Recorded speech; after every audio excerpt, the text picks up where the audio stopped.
क्या हमारे देश में इंसानियत से बढ़ के हिंदू मुस्लिम हो गया है? क्या हमारे देश में सरकार हिंदू मुसलमान करते करते इस हद तक गिर चुकी है कि आज उसकी नज़र में एक गर्भवती महिला के अंदर भी केवल मुसलमान नजर आ रहा है? क्या हमारे देश में सरकार इस कदर नफरत की भावना के साथ काम कर रही है कि कोई भी महिला अगर उसने बुर्का पहन रखा है, अगर वो दिल्ली जैसी जगहों पे रह रही है तो उसको पकड़ के बांग्लादेश भेज दिया जाएगा, बशर्ते वो महिला महीनों की प्रेग्नेंट हो, उसके पेट में एक बच्चा हो?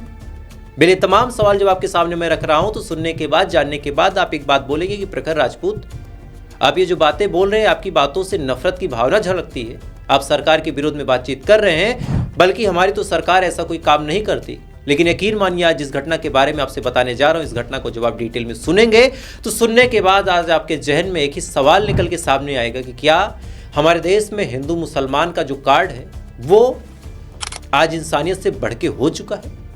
और अगर ये सवाल आपके जहन में आएगा तो मेरे साथ आप भी एक सवाल पूछेंगे कि जब हम ऐसे सवालों को लोगों के सामने रखने की कोशिश करते हैं और जब इंसानियत से ऊपर हिंदू मुस्लिम हो जाए तो ऐसे मामले में जवाब कौन देगा, जिम्मेवारी किसकी बनेगी? नमस्कार, मेरा नाम है प्रखर राजपूत, आप देख रहे हैं प्रखर ट्रू क्राइम चैनल को।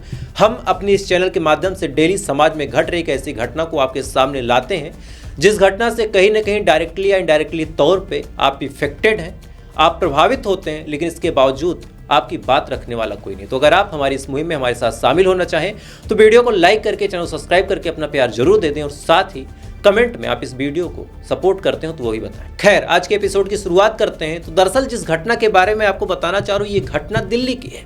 बात जून साल 2025 की है। इसी दिल्ली में दिल्ली पुलिस लगातार पेट्रोलिंग कर रही थी। पेट्रोलिंग करने के दौरान रोहड़ी इलाके में 5 मुसलमानों को गिरफ्तार किया जाता है। गिरफ्तार करने के बाद उनसे पूछा जाता है कि तुम लोग कौन हो, कहां से आए हो, तुम्हारी आइडेंटिटी क्या है, अपना आधार कार्ड दिखाओ। अब बदकिस्मती कहें या फिर संसाधन का अभाव के लोगों के पास कोई ऐसा वैलिड प्रूफ नहीं था जिससे ये लोग अपनी पहचान को उजागर कर पाते। अब इन 5 लोगों में 4 तो साधारण इंसान थे, लेकिन जो 5वीं थी वो 3 महीने की गर्भवती महिला थी और जिसका नाम था सोनाली खातून।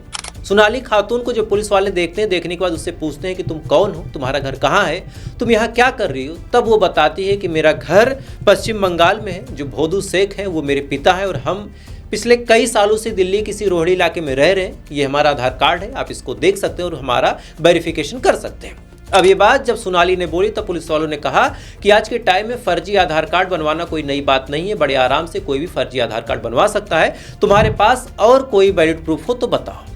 अब ये तमाम सवाल जब सोनाली खातून से पूछा जा रहा था, इसी दौरान सोनाली खातून ने बांग्ला में कुछ बोल दिया और जैसे उसने बांग्ला में कुछ बोला, फौरन पुलिस वालों को लगने लगा कि शायद ये बांग्लादेशी नागरिक है। 18 जून साल 2025 को उस महिला को वहां से उठाया गया और महज 10 दिन के अंदर 27 तारीख को 5 लोगों समेत इस 3 महीने की गर्भवती महिला को बांग्लादेश में छोड़ दिया गया। और जैसे ही बांग्लादेश की बॉर्डर के उस पार इस महिला समेत 5 लोगों को किया गया, फौरन जो बांग्लादेश की पुलिस है इन तमाम लोगों को गिरफ्तार कर लेती है, क्योंकि ये लोग भी बांग्लादेश की कानून के हिसाब से वहां पे घुसपैठिए थे। अब एक 3 महीने की प्रेग्नेंट महिला अपने 8 साल के बच्चे के साथ बांग्लादेश की पुलिस की हिरासत में थी। इसके बारे में जब सोनाली खातून के पिता भोदू शेख को पता चला, वो भागे भागे कोलकाता हाई कोर्ट गए। हाई कोर्ट का जब उन्होंने दरवाज़ा खटखटाया, पूरा मामला समझाया, तब हाई कोर्ट ने कहा कि इन लोगों को फौरन वापस बुलाया जाए, चूंकि भोदू शेख खुद ये बात बोल रहे हैं कि वो सोनाली खातून के पिता हैं।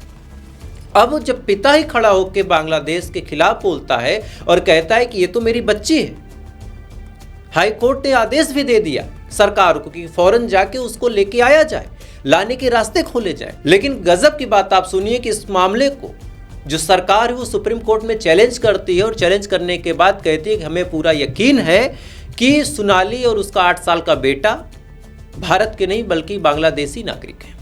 अब ये बात जैसे ही सुप्रीम कोर्ट में चैलेंज होती है, वहाँ पे जो चीफ जस्टिस साहब है सूर्यकांत साहब और साथ ही उनके साथ एक और जज साहब बैठे थे, जस्टिस बागची, ये दोनों जब इस पूरे मामले की सुनवाई करते हैं तो सुनवाई करने के बाद एक सवाल पूछते हैं। ये सवाल हमसे भी था, ये सवाल सरकार से भी था, ये सवाल पूरी दुनिया के इंसानों से था। सवाल बड़ा सिंपल सा पूछा जज साहब ने कि क्या अब इंसानियत से बढ़ के आपके कानून हो गए हैं? क्या आप जो चाहेंगे उसको कर देंगे, भले उससे इंसानियत शर्मसार हो जाए? अब ये सवाल जब सरकार से चीफ जस्टिस साहब ने पूछा तो सरकार के पास कोई जवाब नहीं था। सरकार खामोशी से खड़ी रही, खड़े होते होते तमाम बातों का जवाब जैसे तैसे दे रही थी। जब सुप्रीम कोर्ट ने यह आदेश दिया कि अब उस महिला को ससम्मान वापस लाया जाए, चूंकि ग्राउंड ये नहीं है कि वो बांग्लादेशी या फिर हिंदुस्तानी है, अभी तक ये बात भी नहीं प्रूफ हो पाई सरकार द्वारा कि वो बांग्लादेशी है, बस डाउट हुआ। उसके बाद उसने बंगला बोला, फौरन उसको बांग्लादेश के बॉर्डर के उस पर फेंक दिया गया। सुप्रीम कोर्ट ने आदेश दिया कि उस महिला को फौरन लाया जाए और लाने के बाद सबसे पहले, चूंकि वो प्रेग्नेंट है, तो उसकी डिलीवरी करवाई जाए, महीने 2 महीने उसकी देखरेख की जाए, उसके बाद जो जांच पड़ताल करनी हो सरकार ये कर सकती है। अब ये बात जब सरकार सुनती है तो सरकार की तरफ से जो सॉलिसिटर वहां पे पेश हुए तो उन्होंने कहा कि नहीं साहब, हमें पूरा यकीन है कि वो बांग्लादेशी ही नागरिक है। इस पे सुप्रीम कोर्ट ने फिर तंज कसते हुए कहा कि आपके यकीन से इंसानियत बड़ी चीज है और हम आपको आदेश देते हैं कि उसको लाया जाए। जब सुप्रीम कोर्ट ने सरकार को आदेश दिया तब मजबूरी में सरकार को इस महिला को लाना पड़ा। अब उस महिला को जब लाया जा रहा था तो हजारों लाखों की तादाद में लोगों की भीड़ वहां पर इकट्ठा थी। आप पहले उसका वीडियो देखें।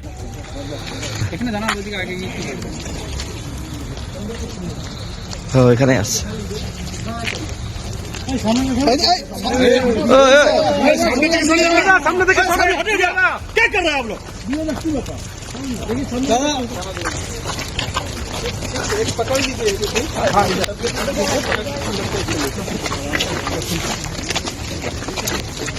आप लोग ट्रेनर में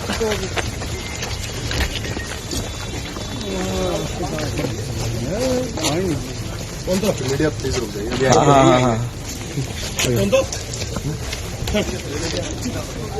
इस वीडियो में आप साफ तौर पे देख सकते हैं कि इस महिला के चाहने वाले, इस महिला को सपोर्ट करने वाले हजारों की तादाद में वहां देख रहे थे कि 3 महीने की गर्भवती मुस्लिम महिला जिसका नाम सुलाली खातून था, उसको सरकार जबरदस्ती बांग्लादेश फेंक के चली आई।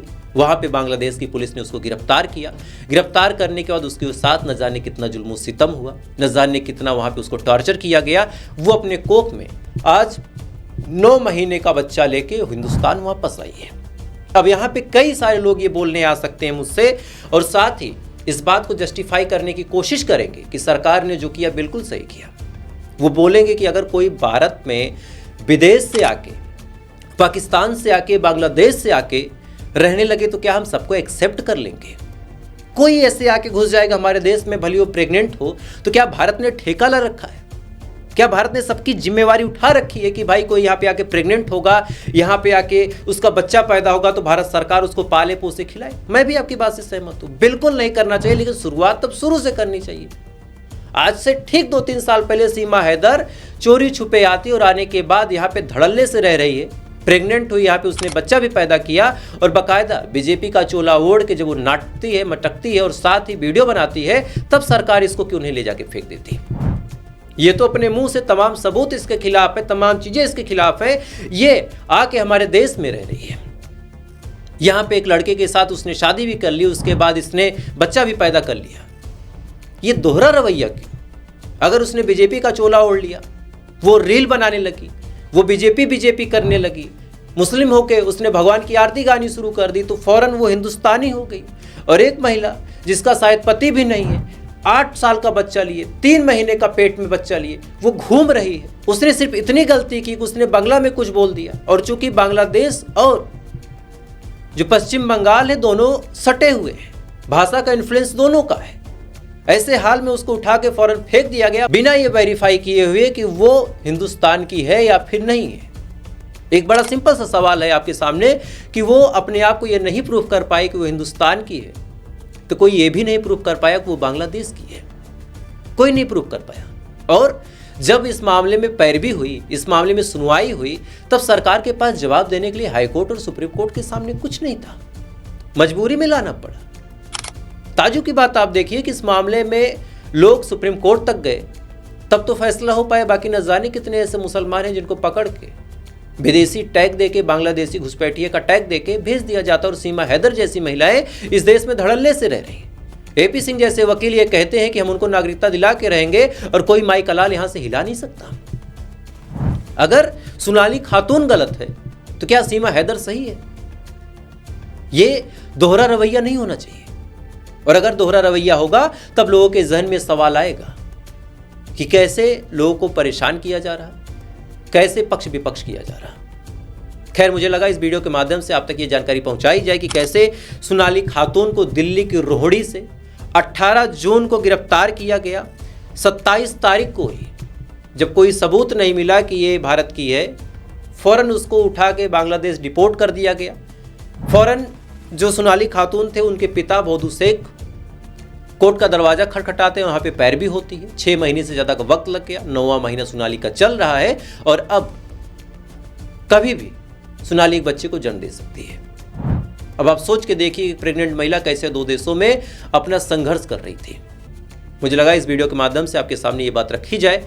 अगर आप मेरी बातों से इत्तेफाक रखते हैं तो वीडियो को लाइक करके, चैनल सब्सक्राइब करके अपना प्यार जरूर दीजिएगा और साथ ही इस वीडियो को कम से कम 10-15 लोगों से शेयर जरूर कीजिएगा, ताकि पूरी दुनिया के लोग भी जान सकें कि कैसे धर्म के नाम पे लोग उठा के फेंक दिया जाता है। बाकी थोड़ी देर बाद फिर मुलाकात होगी ऐसी किसी खबर के साथ। तब तक आप अच्छे रहे, खुश रहें, अपना ख्याल रखिए, अपने देश का ख्याल रखिए। जय हिंद, वंदे मातरम।